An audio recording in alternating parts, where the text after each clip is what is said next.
Bismillah, Assalamualaikum warahmatullahi wabarakatuh. Alhamdulillah wassalatu wassalamu ala rasulillah wa ala alihi wa ashabihi wa man tabi'ahum bi ihsanin ila yaumiddin. Untuk kali ini, Ana akan memberikan skema bagaimana cara menghitung zakat pertanian. Yang banyak dipertanyakan adalah bagaimana cara menghitung zakat padi, kan gitu ya.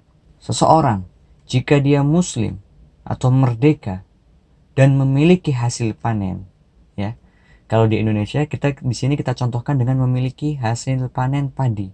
Seorang muslim, seorang merdeka yang memiliki hasil panen padi. Dia yang harus pertama kali yang dilakukan adalah melihat, menghitung sampai nisab atau belum, kan gitu. Apakah hasil padinya itu sampai nisab, kan gitu. Kalau iya, maka lanjut ke sini. Jika tidak sampai nisab, maka dia tidak wajib zakat, kan begitu. Yang jadi pertanyaan adalah berapa nisabnya, ya. Nisabnya itu tidak ada perbedaan antara pendapat semua ulama bahwasanya nisab zakat yang keluar, hasil panen yang keluar dari bumi, ya, kalau di Indonesia itu seperti padi, itu nisabnya adalah minimum beratnya hasil panennya adalah 5 wasak. Itu tidak ada perbedaan, 5 wasak. Atau kalau dikonvert menjadi sok, itu menjadi 300 sok. Kemudian kalau kita convert, ya, kita rubah menjadi mud. Satu mud itu berapa sih? Mud itu, ya, satu mud itu segini nih. Kalau ente punya padi, hasil panen padi sudah menjadi beras, maka ente ambil segini nih. Kemudian ente timbang, taruh di timbangan. Ketika satu mud ente itu menghasilkan 600 gram misalnya, ya, maka 600 gram itu dikali 1200, ya, berarti menjadi sekitar 720 kilo. Tapi kalau ente mengambil satu mud, kemudian ente timbang, kemudian menghasilkan 700 gram, maka 700 gram itu dikalikan 1200 kali, 1200 kali mud itu, ya, maka menghasilkan, kalau 700 gram itu menghasilkan 820. Ini yang menyebabkan kalau dikonvert berapa kilo itu terjadi perbedaan pendapat pada kalangan ulama.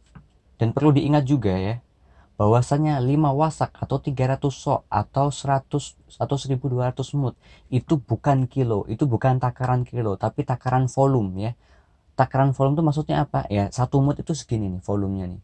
Karena hasil padi satu mud dengan kurma satu mud atau dengan kismis satu mud itu berbeda, atau dengan gandum satu mud itu kiloannya berbeda. Jadi perlu diingat, ya, bahwasanya takaran zakat pertanian 5 wasak atau 300 sok atau 1200 mud itu bukan kilogram, tapi itu ukuran volume. Itu perlu diketahui. Kemudian kita lanjutkan.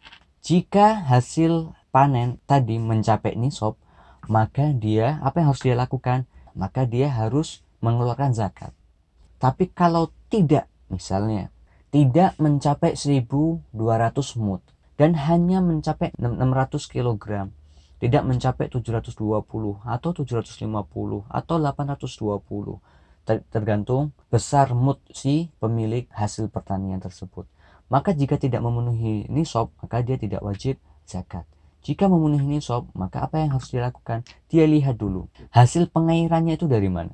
Kalau irigasi pengairannya itu menggunakan uang dengan meminjam genset atau meminjam pompa air atau membeli air dari tempat lain, itu maka yang dikeluarkan dari semua hasilnya, ya. Ingat, semua hasilnya sudah kering, sudah siap dijual atau siap diolah, ya.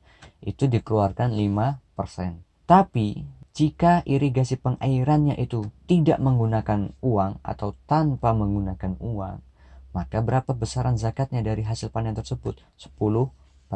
Patokannya hanya dua ini, 5% dan 10%.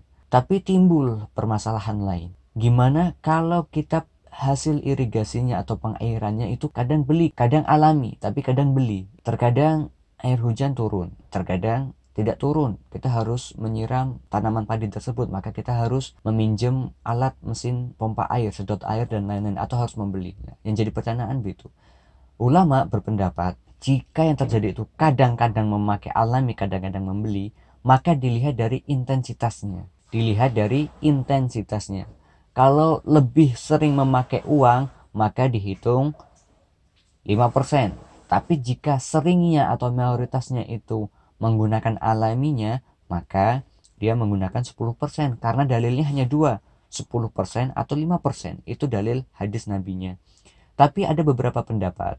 Dia mengambil tengah-tengah antara 5% dan 10% jika berimbang. Nah, jadi dia keluarnya berapa? 7,5%. Ini menggunakan metode kias ya, tengah-tengah antara 5 dan 10. Kalau memakai uang itu 5%, kalau tanpa uang itu 10%. Tapi kalau kadang-kadang jika kalau kita bisa mengetahui, bisa menghitung mayoritasnya keseringan pakai alami, maka kita ambil 10%. Tapi kalau mayoritasnya menggunakan uang, maka ambil 5%. Tapi kalau imbang setengah-setengah, apa yang harus kita lakukan? Beberapa ulama berpendapat dia mengambil tengah-tengah antara 5 dan 10, yaitu 7,5%. Maka hasil panen dihitung 5% atau 10% atau 7,5%-nya. Kemudian dari situlah dikeluarkan zakatnya. Ya, mafhum. Untuk cara hitungnya gampang, bisa dihitung sendiri ya. Tinggal dikali 5 atau dikali 10% atau dikali 7,5%. Mungkin ini cukup. Assalamualaikum warahmatullahi wabarakatuh.